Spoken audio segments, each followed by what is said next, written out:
Here we have a very nice condition Pioneer PL-560 turntable. As you can see, the finish on this has yellowed over the years. You can see there on the corner where the dust cover touched down, where it's supposed to be more of a grayish silver color, and it is very yellowed. I have seen lots of videos on using some retrobriting techniques for vintage computers and gaming systems, and I am going to attempt to do something similar to bring this back to the grayish color it's supposed to be. After watching some videos from 8-Bit Guy, which awesome videos by the way, I saw a lot of use of this product from Sally Beauty.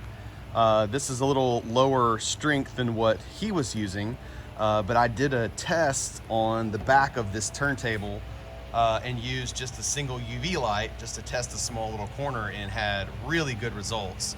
So I am going to be using another method that he recommended by using this device here, which will create ozone, and it has a tube. So I'm going to be sealing off this turntable into this sealable bag and filling it up with ozone, and then leaving it out in the sunlight for the day to see if we can return this to its first grayish silver color.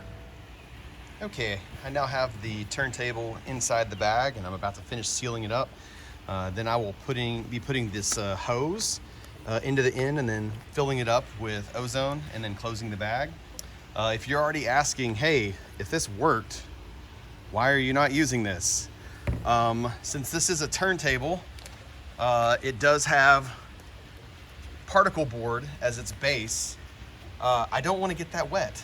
So even though this hydrogen peroxide based product is more of the consistency of, let's say, hair conditioner, it still doesn't make me very comfortable putting it all over the top of this turntable. Now, I do think it would work, since, like I said, this is what I use for my test, but not feeling super confident in leaving it bagged up to try to restore this, because I could end up damaging the particle board plinth underneath the finish here. So instead, I'm going to use ozone, so hopefully I can bring this back to its former glory without damaging the turntable itself. Okay, so I've now got the bag mostly sealed up. I noticed one of the things that the 8-Bit Guy recommended was to start the ozone generator and letting it run for just a second before actually putting the tube in. So I am going to go with the purifying air mode.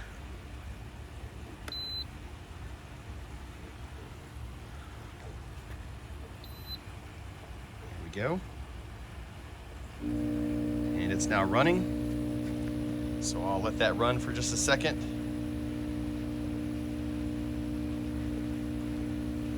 Okay, now I will take this and place it in the open end down here. Try to get this closed up a little more. And hopefully this bag will inflate. Fingers crossed I don't have any holes in this bag. So we'll see if we can get this inflated. Okay, after about 15 or 20 minutes, I finally got this giant bag inflated. So that is full of ozone right now, and I'm going to let it sit out in the sun for most of the day, and we'll see if we can't get rid of some of that yellowing. See if we can improve the look of this turntable.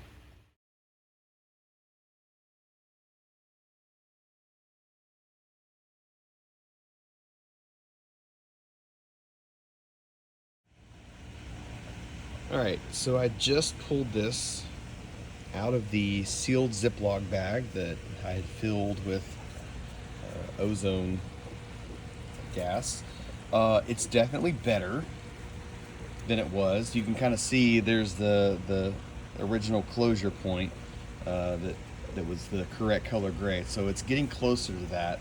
So it's been about 9 hours in the sun today, and I definitely see some improvement. This was a really dark yellow along this line before I put it in. I do think it needs another session, so I may put it in here for another day. I think my bag may have had a pinhole leak because it didn't seem quite as full whenever I came home. But I'm gonna give it another try and see if it continues to improve it. But already happy with the partial success that we've had here. And I'll show you, there's a couple of areas you can kind of see where the original color silver is here, and then where it's been yellowed. And then this back area here, this is where I did the test with that hydrogen peroxide kind of pasty type stuff that I showed the bottle of earlier. And you can see the rest of it is actually getting really close to the same. So I only did it from about right here over. So this is kind of my test strip. And that's really close to the correct color. So you can kind of see the whole back of this is like really close to the same color now. So that made a huge difference putting it in the bag today with the Ozone. But again, you can see there's still some yellowing along the edges. So I'm gonna give this another try and see what the results are after that.